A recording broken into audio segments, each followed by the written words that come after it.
Welcome to Not Milk Never Milk. Subscribe if you're lactose intolerant. You begin by confirming prerequisites. Make sure your Hotspot hardware supports both 4 GHz and 5 GHz so you can switch bands. Once done, sign in with admin credentials either through the router IP or the vendor app. You need full access.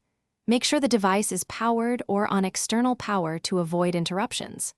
Finally, note current SSID and password. This prevents accidental lockout when settings change and helps you restore previous configuration if needed.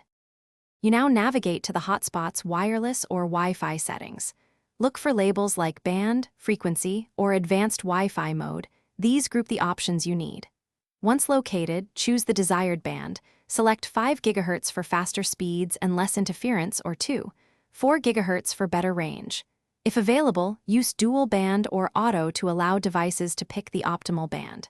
After selecting, verify SSID and security mode. Stay correct so connected devices can rejoin smoothly. You finish by saving changes and rebooting the hotspot when prompted to apply the new band. Next, test connectivity using phones and laptops at various distances to confirm performance and range differences.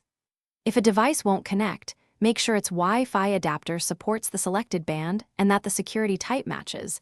Then reboot the client device.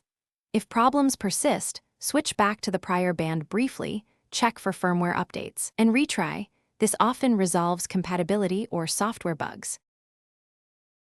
Thanks for watching. If this was helpful, leave a like and consider subscribing. See you next time.